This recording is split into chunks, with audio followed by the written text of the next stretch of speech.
कि आप समाधान के हिस्से हैं या परेशानी के हिस्से हैं। एक शेर है, मैं मोदी जी को कहना चाहता हूं कि तू कर ले बेवफाई, तू कर ले बेवफाई, तेरी हसरत जहां तक है वफा की उम्मीद जिन्हें होगी उन्हें होगी, हमें तो देखना है तू बेवफा कहां तक है। आज हमको किसान स्वीकार क्यों किया उन्होंने? क्योंकि हम सच में किसान हैं और तीनों बिल वापसी करा कर जाएंगे। जिस तरह से आदरणीय प्रधानमंत्री जी कहते हैं ना कि जब तक दवाई नहीं तब तक ढिलाई नहीं, तो तीनों काले कानूनों की दवाई हमारे पास है। जब तक ये दवाई नहीं लेंगे तब तक हम ढिलाई नहीं देंगे। लगा लूं ठंड, हमारी ठंड की परवाह है उनको, हमारी ठंड की परवाह नहीं है। जिसे हमारे पेट की परवाह नहीं है उसे हमारी ठंड की क्या परवाह होगी। और आज हमें इनसे कोई उम्मीद भी नहीं है, हमें अब सरकार से उम्मीद नहीं है। हम अपनी ताकत के बल पर, अपने एकजुटता के बल पर और आदरणीय सुप्रीम कोर्ट के सहयोग से हम तीनों काले कानून निरस्त करा कर जाएंगे। देश की सच्चाई सच छुपने नहीं देंगे। हरीश जी, आप लगातार बने हुए हैं गाजीपुर बॉर्डर पर और तमाम किसान यहाँ बैठे हुए हैं। रोज़ नई नई बातें होती है, कई राउंड की वार्ता हो ली, सरकार खुद कोर्ट गई। आज सुप्रीम कोर्ट ने जो बातें कही हैं, जो टिप्पणी की है, फैसला तो कहा नहीं जाएगा, लेकिन जो टिप्पणी की है और सॉलिसिटर को जो जवाब दिया, इस पर क्या कहेंगे आप? क्या लग रहा है आपको? सबसे पहले तो मैं सोशल मीडिया को, आप लोगों को धन्यवाद देना चाहता हूं। जिस देश में मेन स्ट्रीम मीडिया किसानों की आवाज़ दबा रहा था, सोशल मीडिया ने हमारी आवाज़ को पूरे विश्व में पहुंचाने का काम किया है और ख़ासकर आपके चैनल देश की सच्चाई ने हमारा बहुत साथ दिया है। हम आपका धन्यवाद देना चाहते हैं। और आज आदरणीय सुप्रीम कोर्ट ने जो किसानों के हित में, हम इसे हित में ही कहेंगे, क्यों, किसी भी चीज़ का जब आधार मजबूत होता है तो इमारत भी बुलंद बनती है। आज माननीय सुप्रीम कोर्ट ने सरकार से पूछा है कि इतने दौर की वार्ताएं हो गई हैं, आप क्या वार्ता कर रहे हो? इतने किसान शहीद हो गए हैं, आपकी संवेदनहीनता कहाँ है? आज सीजेआई ने सीधा सीधा सवाल किया सॉलिसिटर जनरल से कि आप समाधान के हिस्से हैं या परेशानी के हिस्से हैं? आप समाधान के साथ खड़े हैं या समस्या के साथ खड़े हैं? हमारी इससे बड़ी जीत नहीं हो सकती। और मैं एक और बात कहना चाहता हूं, जो हमारे लिए सबसे बड़ी जीत है, ये भारतीय जनता पार्टी का एक एक कार्यकर्ता और भारतीय जनता पार्टी के राष्ट्रीय अध्यक्ष, सभी लोग हमको कभी खालिस्तानी कहते थे, कभी पाकिस्तानी कहते थे, कभी हमको बिकाऊ कहते थे, कभी कहते थे बहकाए हुए लोग हैं। लेकिन आज सुप्रीम कोर्ट में जब उन्होंने हमारा परिचय दिया तो हमें किसान से संबोधित किया। ये हमारी सबसे बड़ी जीत है। जैसे वो टीवी चैनल पर बैठकर, मेन स्ट्रीम मीडिया में बैठकर कभी हमको खालिस्तानी कहते थे, यदि उसमें हिम्मत थी और हम सच में खालिस्तानी थे तो आज सुप्रीम कोर्ट में भी उनको ये अल्फाज बोलने चाहिए थे कि ये किसान नहीं है, ये तो खालिस्तानी है। आज हमको किसान स्वीकार क्यों किया उन्होंने? क्योंकि हम सच में किसान हैं और तीनों बिल वापसी करा कर जाएंगे। जिस तरह से आदरणीय प्रधानमंत्री जी कहते हैं ना कि जब तक दवाई नहीं तब तक ढिलाई नहीं, तो तीनों काले कानूनों की दवाई हमारे पास है। जब तक ये दवाई नहीं लेंगे तब तक हम ढिलाई नहीं देंगे।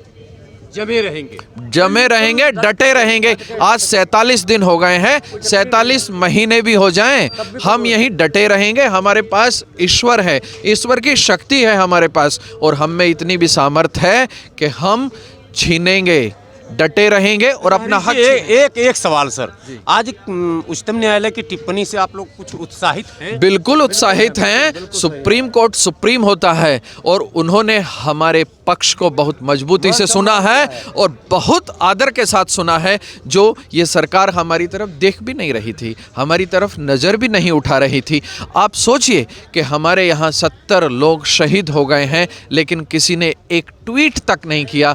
इतनी असंवेदनहीनता अच्छी नहीं होती अपने देश के नागरिक के प्रति।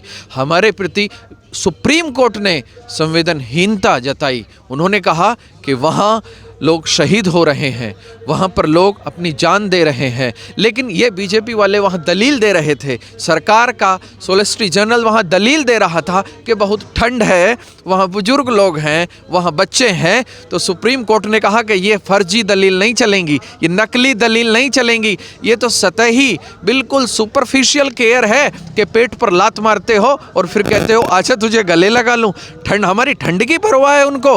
हमारी ठंड की परवाह नहीं है। जिसे हमारे पेट की परवाह नहीं है उसे हमारी ठंड की क्या परवाह होगी। और आज हमें इनसे कोई उम्मीद भी नहीं है, हमें अब सरकार से उम्मीद नहीं है। हम अपनी ताकत के बल पर, अपने एकजुटता के बल पर और आदरणीय सुप्रीम कोर्ट के सहयोग से हम तीनों काले कानून निरस्त करा कर जाएंगे। एक शेर है, मैं मोदी जी को कहना चाहता हूं कि तू कर ले बेवफाई, तू कर ले बेवफाई, तेरी हसरत जहां तक है, वफा की उम्मीद जिन्हें होगी उन्हें होगी, हमें तो देखना है तू बेवफा कहां तक है। क्योंकि हमने ही बनाया था ना प्रधानमंत्री, गुजरात से बुलाकर हम सभी भारतीय लोगों ने उनको वोट दिया था, तो वो प्रधानमंत्री बने थे। उन्होंने कोई एग्ज़ाम पास नहीं किया कि ये प्रधानमंत्री का एग्ज़ाम हुआ था और भारत में 135 करोड़ लोग तो फेल हो गए थे और मोदी जी पास हो गए थे ना।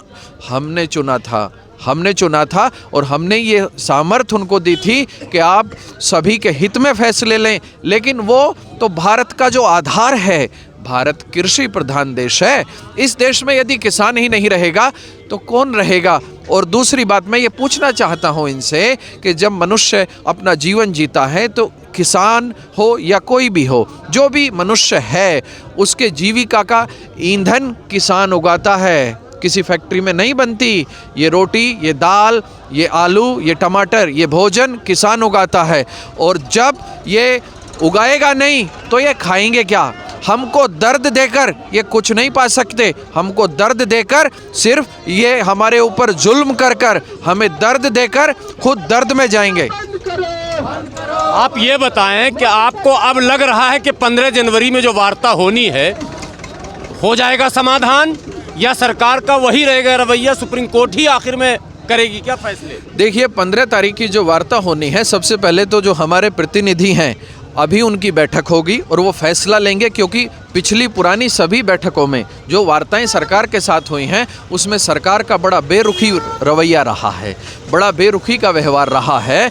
और मैं ये कहना चाहता हूँ कि उस पर जो निर्णय लिया जाएगा वो जो हमारे प्रतिनिधि हैं उन सभी की बैठक में लिया जाएगा। आज शाम को बैठक होगी और बैठक में सभी लोग निर्णय लेंगे। लेकिन मैं सरकार को बताना चाहता हूं कि जनता के दरवाजे से इन्होंने ठोकरें खाई और आज सुप्रीम कोर्ट से फटकार खाई। ये इतनी निर्लज्ज हो गए हैं, इतने बेशर्म हो गए हैं, बेहया हो गए हैं और बेदर्द हो गए हैं। बेशर्म तो ये हैं कि जनता से फटकार खा रहे हैं, किसान से फटकार खा रहे हैं, आज सुप्रीम कोर्ट से फटकार खा रहे हैं। क्योंकि ये वही सरकार है, भारत सरकार, जो हर फैसला सुप्रीम कोर्ट के आधार पर करती थी। हरियाणा में कल एक घटना घटी। मनोहर लाल खट्टर जो सीएम है हरियाणा के, उनके हेलीकॉप्टर को उतरने नहीं दिया गया, उनके मंचों को समझिए तहस नहस कर दिया गया। किसानों ने उनकी सभा होने नहीं दी। चैनल ये चला रहा था, वाज़ाफ्ता वो उसका स्क्रिप्ट है, एएनआई में भी ये न्यूज़ चला कि ये सारे कांग्रेसी और कम्युनिस्ट के लोग थे, ये खट्टर जी कर रहे। किसान थे या कांग्रेसी थे? मैं ये बताना चाहता हूं कि इस तरह के धरने तो कांग्रेस के समय में भी हुए हैं। जब कांग्रेस केंद्र में थी तो तब भी ये धरने हुए हैं। तो हम ये भारतीय जनता पार्टी वालों से पूछना चाहते हैं, मनोहर लाल खट्टर जी से पूछना चाहते हैं कि जब हम लोग कांग्रेस के खिलाफ धरने करते थे तो ये हमारे साथ खड़े होते थे क्या? हमें कितना सहयोग करते थे? यदि इन्होंने हमारा तब सहयोग किया हो और तब इन्होंने हम बहका लिए हों तो आज हम कांग्रेस ने भी बहका लिए होंगे। और रही बात मनोहर लाल खट्टर साहब की, तो पहला मुख्यमंत्री है इतिहास में भारत में जिसको अपनी ही कॉन्स्टिट्यूंसी में उतरने नहीं दिया गया। इससे हवा में ही रहने दिया गया। अपनी ही कॉन्स्टिट्यूंसी में नहीं उतर पा रहा एक मुख्यमंत्री और फिर कहते हैं कि हम हितैषी हैं। तुम हितैषी नहीं हो, तुम भ्रमित हो। ये हमें भ्रमित कहते हैं, ये भ्रमित हैं और मानसिक दिवालिया हो चुके हैं ये लोग। अच्छा, क्या इनको सरकार को ये लग रहा था कि ये आंदोलन धीरे धीरे कैसे भी दब जाएगा, खत्म हो जाएगा? इन्होंने अनेक प्रयास किए। मैंने अभी थोड़ी देर पहले कहा कि हम पर खालिस्तानी का टैग लगाया, हमारे ऊपर हम बहका दिए गए ऐसा टैग लगाया, हम पर कांग्रेसियों का टैग लगाया। इसीलिए तो मैंने आज सब नक्सली का टैग लगाया, हमारे ऊपर दुनिया भर के टैग लगाए इन्होंने। लेकिन यही तो मैं कहना चाहता हूं कि आज सबसे बड़ी तो ये हमारी जीत है कि माननीय न्यायालय में, उच्चतम न्यायालय में, सुप्रीम कोर्ट ने इन्होंने हमको किसान स्वीकार किया। इन्होंने वहां ये नहीं कहा कि खालिस्तानी बैठे हैं, इन्होंने कहा किसान बैठे हैं। अब ये उम्मीद है कि आइंदा इस तरह के बातें अब चैनलों में नहीं चलेंगी। नहीं, आप समझ मान लिया सुप्रीम कोर्ट ने। समझ ली, सुन लीजिएगा कि वो जाने, वो उनसे पूछिएगा कि वो इस तरह की हरकतें करेंगे या नहीं करेंगे, क्योंकि चोर चोरी छोड़ देता, हेरा फेरी नहीं छेड़ता। हेरा फेरी तो वो करता है, कोशिशें करते रहेंगे, लेकिन हम डटे रहेंगे। हम तो यहीं डटे हैं, डटे रहेंगे।